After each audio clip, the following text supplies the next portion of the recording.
전에 사과나무숲 꿈이학교가 뭔지 잘 모르실 것 같아요. 간혹 전화가 오셔서 주말 농장이냐 이렇게 물어보시긴 하시는데, 역사와 과학을 융합하는 혹은 그 접점을 교육적 어떤 컨텐츠로 삼고 있는 그런 학교라고 말씀드리겠습니다. 기관 소개를 사실 넣었다 뺐다를 2번 했어요. 제가 이 PT를 준비를 하면서. 왜냐하면 무슨 학술대회 하는데 기관을 소개하냐. 아마 행간을 읽으시면 좋겠어요. 현장을 이해하셔야 되기 때문에 기관을 아셔야 된다고 생각을 했고요. 또 앞에서 혹시 제목에서 보시면 제가 꿈이학교를 드림스쿨 또는 스쿨 오브 드림이라고 하지 않는 이유. 여기 선생님들 다 선생님들이시잖아요. 제가 보니까 오늘 발표자 중에 공무원 아닌 사람 저밖에 없는 것 같아요. 진짜 그랬어요. 근데 현장에서 지금 꿈이학교를 하고 있는 개인도 많고요. 소규모 집단도 있고요. 우리처럼 과학관 혹은 박물관인 경우도 있습니다. 소개는 짧게 할 거예요. 조직이에요, 우리는. 격리를 담당하는 사람이 따로 있고, 저처럼 헤드 큐레이터가 따로 있고, 그 다음에 에듀케이터, 교육사가 따로 있고, 그리고 관장이 따로 있고, 뭔가 조직화되어 있는 기관이란 말이에요. 여기서 꿈의 학교를 하고 있는 거예요.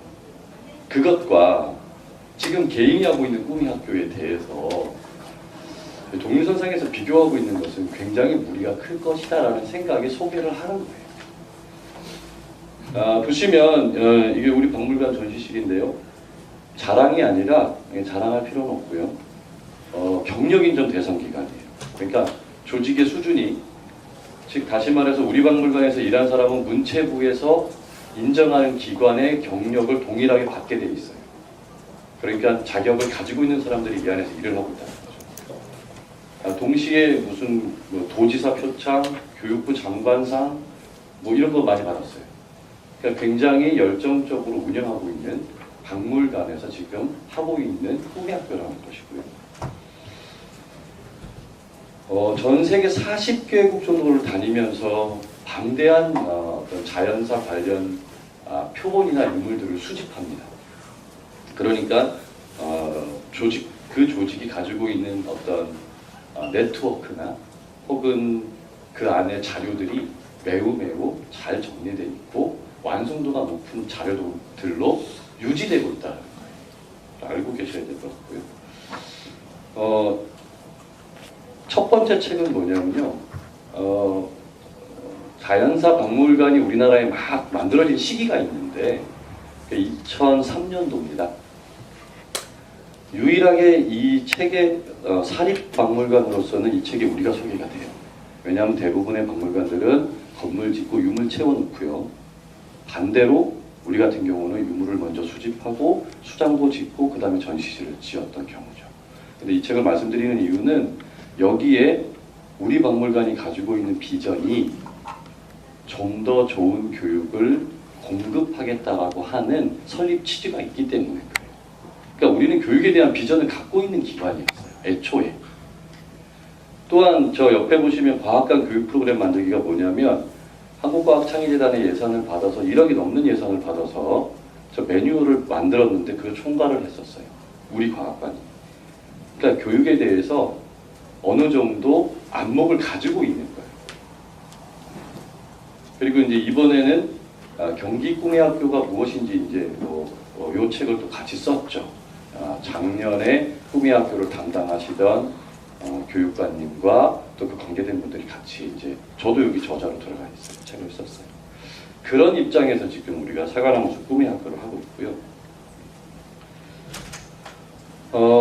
이걸 먼저 말씀드리고 싶어요. 왜 그러면 우리가 지금 꿈의 학교를 하느냐. 정말 이건 지금도 이렇게 딱 떨어지는 어떤 그걸로 나오질 않아요. 때로는 이런 생각도 해요. 앞으로 더 잘 살기 위해서 아이들이 지금을 희생해야 하는 게 맞는가? 라는 생각을 하면서 혹은 지금 저거에 뭐냐면 제가 VR, AR을 만들기 위해서 그것이 교육 공간에서 어떻게 사용될 수 있는지에 대한 그 컨텐츠를 만들기 위해서 특별히 어떤 교장 선생님의 허락을 받아서 불시에 어떤 고등학교에 간 거예요. 이게 제가 다른 데서 잘 본 게 아니에요. 선생님들 앞이니까. 쟤네 또 있어요. 이게 다른 반이에요. 다른 반이에요. 지금 교실이 다르잖아요. 찍은 각도만 제 몰래 숨어서 찍은 거예요. 행복하지 않은 거죠, 지금. 저는 배움은 즐거워야 된다고 생각하는 사람. 좀 말씀드리자면 저는 꿈의 학교를 하면서 꿈의 학교 교사가 행복하지 못한 수업은 학생도 행복할 수 없다고 생각하고 있습니다. 그래서 교사가 먼저 즐거워야 한다고 생각합니다. 어떻게 보이십니까? 이거 지금 꿈의 학교 진행하는 중이에요. 사과나무숲. 이 아이는요, 학교식으로 수업하면 딱 저렇게 엎어집니다. 제가 학교식이라고 이렇게 매도하는 건 아니고요. 뭔가 강의식으로 개념을 딱 정리해서 그걸 전달하려고 하는 순간 저렇게 엎드려버려요. 실제로 우리 지금 사과나무 숲에서 일어나는 거죠. 이 아이들에게 저는 낙인하고 싶지 않았어요. 너희들은 안 돼. 너희들은 공부 안 되는 거야. 너희들에겐 기회가 별로 없어. 라는 생각을 하고 싶지 않았던 것이 소박한 이유였다고 생각을 합니다. 아이들이 지금 무인도를 지금 돌아다니고 있는 모습을 보고 계십니다. 실제로 아이들이 그냥 무인도를 간 거예요. 그리고 그냥 가디언스만 있어요. 절대로 개입하지 않습니다. 사과나무숲 꿈의학교의 교사들은 주도하지 않습니다. 주도하면 안 되니까 유도는 합니다. 관리 차원에서의 유도 정도는 하는데 그냥 돌아다니고 있는 숲을 헤매고 있는 중입니다. 모멘텀은 저는 평가가 아니고 혹은 내가 남과의 경쟁에서 이겼다가 아니라 호기심이어야 한다고 생각하고 있는 사람이에요. 우리 학교의 배움의 모멘텀은 호기심이어야 한다. 그래서 아이들에게 우선적으로 호기심이 일어날 수 있는 기회를 만들어주는 그런 수업으로 수업을 시작하고 있고요. 그러다 보니까 대부분 아이들 스스로 무엇인가를 할 수 있는 시간을 만들어주는 것으로 전체 120시간이라고 하는 시간에 3분의 1이 날아갑니다. 아마 이해가 안 되실 수 있어요. 지난번에 어떤 교사분께서 우리 안에 들어와서 같이 멘토로서 활동하셨는데 초기에 이렇게 계속 시간을 보내니까 도저히 뭐 하는지 모르겠다라는 거죠. 매뉴얼이 없거든요. 지도안이 없어요. 자연에 가서 정보를 흡수하라고 그냥 내버려 둡니다. 얼마 전에도 그냥 시장에 가서 내버려 뒀어요. 근데 그 하나하나를 다 말씀드리긴 좀 역부족이고요. 오늘 시간적으로. 매뉴얼이 아닌 그럼 무엇이 있을까라고 생각한 게 사실은 디테일은 철학이 푼다였습니다. 5분 남았다고 하면. 네, 정말 한계가 크네요. 근데 무엇을 가르칠지를 정하지 않게 되니까 철학이 생기더라고요. 이 아이들한테 무엇을 가르쳐줄지. 근데 그게 아이들이 원하는 것으로. 그래서 가르치고자 하는 것이 이런 거예요. 본능과 지성을 연결하는 감각을 일깨우게 해주자. 혹은 소통, 수렴 기술 갖고 공감 능력을 갖추게 해주자. 혹은 교육은 건너뛸 수 없다라는 것들을 가르쳐주고 싶은 거예요. 바뀌기 시작하는. 저희는 주제가, 그러니까 교육 컨텐츠가 지금 정해져 있지 않은 상태입니다. 이건 좀 자세히 좀 설명을 드려야 될 것 같은데, 그러다 보니까 철학이 있고 매뉴얼은 없는 상태고 알고리즘만 존재하기 시작하는 거예요. 그래서 처음에는 학생들을 상황을 제시하거나 상황 속으로 들어오게 합니다. 그러니까 어떤 텍스트를 보고 하는 것이 아니라 그 상황 속으로 아이들을 끌어들이는 거죠. 그러면 그 상황 속에서 일어나는 문제들은 하나의 학문으로 해결되는 것이 하나도 없습니다. 다 복합적인 혹은 융합적인 사고가 동원되지 않으면 문제가 해결되지 않는 것이죠. 저는 그런 문제를 굳이 표현하기를 일스트럭처럴 프로블럼, 정형화되지 않은 문제들이라고 얘기합니다. 그것을 정답이 없는 문제라고 말하기도 하죠. 정답은 없는 대신 해답이 요구되는 거죠. 상황 속에서는 그럴 수밖에 없다고 생각합니다. 교과서를 버렸을 때 혹은 우리가 지도안적인 매뉴얼을 갖지 않았을 때 결국 아이들을 상황 속으로 끌어들일 수 있었다라는 걸 말씀드리는 중이고요. 이거에 대해서는 뭐 조금 저희가 자랑하고 있는 혹은 저희가 소중히 여기는 하나의 알고리즘이고요. 그러다 보니까 교육에 대한 그 알고리즘을 통해서 수업하는 것에 대한 이면을 살펴보게 되는데 결국 우리는 체험 중심 학습은 아닙니다. 그리고 뭐 아까 학생 주도, 학생 중심 이런 말씀을 하셨는데 학생과 교사의 입장이 같아져요. 같은 선상에 놓여지기 시작을 하고요. 아까 그런 말씀을 해주셨죠. 그러면서 동시에 여기 보시는 것처럼 체험, 이거 지금 독일어인데요. 영어에서는 경험이나 체험이 다 experience라고 표현을 하잖아요. 맞지 않는 용어라고 저는 생각했어요. 같은 게 절대 아니기 때문에. 근데 독어에서는 구분을 해요. 엘레브니스는 뭐냐면 운전해서 목적지를 가는 거예요. 결혼 프로포즈 받아보신 분들은 체험하신 거예요. 남편 되실 분이 반지를 케이크 안에 넣었다가 자르다가 이게 뭐야 하고 꺼내서 주는 거 있잖아요. 다 체험입니다. 반대로 제가 연애 생활을 하다가 어쩌다가 여자친구랑 놀러 가다가 안면도 들어가다가 너무 긴장한 나머지 연애를 처음 할 때 이쪽 운전석 쪽을 내린다고 한다는 게 조수석을 내렸어요. 근데 그때 해필이면 방역하는 데 지나간 거예요. 이게 확 농약이 다 뿌려졌을 거 아니에요. 경험이에요. 우리가 생각하고 있는 교육의 진짜 의미는 경험이라고 생각하고 있고 저는 그것이 학교 교육과 학교와 교육의 접점이라고 생각하고 있고 그 밸런스가 중요하다고 생각하고 있습니다.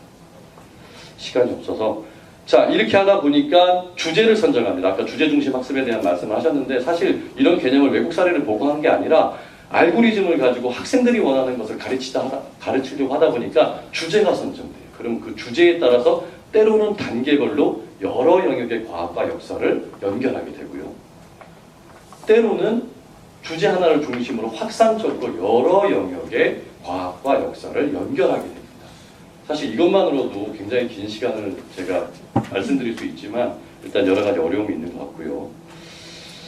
자, 또 한 가지는 많은 경우에 실물을 가리키는 경우를 제가 봐요. 학교 밖 학교에서. 학교 밖 교육에서. 다시 말해서 금속 활자 자체를 가리키고 있는 거죠. 전 그럴 필요 없다고 생각합니다. 그냥 금속 활자로 가리키면 금속 활자도 가리킬 수 있고 금속 활자가 가지고 있는 의미도 배울 수 있고 금속 활자 안에 담긴 사회적 가치도 배울 수 있다고 생각하는 거죠. 저 옆에 있는 건 실제로 빗설무늬 토기를 그대로 재현해서 만들어 본 거예요. 거기에 밥 해 보셨습니까? 밥 잘 됩니다. 잘 됩니다. 근데 우리 교과서에서 이렇게 나오죠. 저게 저장 용기 혹은 다 조리용 용기였을 것이다. 그러나 저장 용기였을 가능성이 크다. 해보면 밥이 매우 잘 된다는 걸 알 수 있어요. 실물로 배우는 경우에 얻을 수 있는 정보라고 생각합니다. 이 경우도 다 마찬가지고요. 마무리를 하겠습니다. 왜 꿈이 학교를 하느냐? 사실 꿈이 학교 시간 지쳐서 너무 죄송하고요. 학생들을 데리고 해부 수업을 했었을 때 돼지의 이 내장 기관, 돼지를 사러 마장동 시장에 간 적이 있어요. 선생님들이 이제 사전 답사를 했었을 때 사실 저희는 면박당했습니다. 가서 심장 얼마예요, 폐 얼마예요, 방광 얼마예요, 막 짜증내요. 아침부터 와가지고 그렇게 하면 하루 종일 장사가 안 된다고 기분 나빠하십니다. 근데 놀랍게도 아이들이 그 다음날 가서 물었을 때 그렇게 우리에게 쌀쌀맞게 굴던 그분들이 즐겁게 아이들을 대해주는 모습을 봤어요. 그리고 묻지도 않은 것까지 대답해주고요. 심장이 얼마냐고 저렇게 인상 쓰면서 묻고 있는데 바로 1,500원이랍니다. 즉 지금 우리 사회가 이렇게 각박해지고 우리 사회가 이렇게 더 심한 경쟁 속으로 치닫는 이유는 어쩌면 우리 주위에 아이들 웃음소리가 더 이상 들리지 않고 놀이터에 혹시 미끄럼틀 만져보셨습니까? 요즘 거기 타면 엉덩이 다 새까매집니다. 왜 그럴까요? 안 타기 때문에 그런 거예요. 저는 그런 의미에서 마을 교육 공동체의 의미를 생각하고 그 의미를 살리고자 하고 있습니다. 한 가지만 더 말씀드리고 마칠게요. 매년 고민을 합니다. 꿈의 학교를 해야 하나. 너무 힘들어서요. 근데 그 고민의 이제 무게값이 좀 달라졌는데요. 요즘은 무슨 일이 벌어지냐면 처음에 1년, 2년에는 꿈의 학교 하러 온 학부모들의 자세나 태도가 달랐어요. 여기는 뭔가 다른 교육일 것이다 라고 생각합니다. 근데 지금은 거의 구분을 안 해요. 이마트에 있는 문화학교와 양적 성장에 가지고 있는 하나의 어두운 단면이라고 생각합니다. 그런 면에서 제가 아까 앞에서 꿈의 학교를 드림스쿨이라고 아직 말하지 않고 있다고 말씀드리고 발표를 마치겠습니다. 고맙습니다.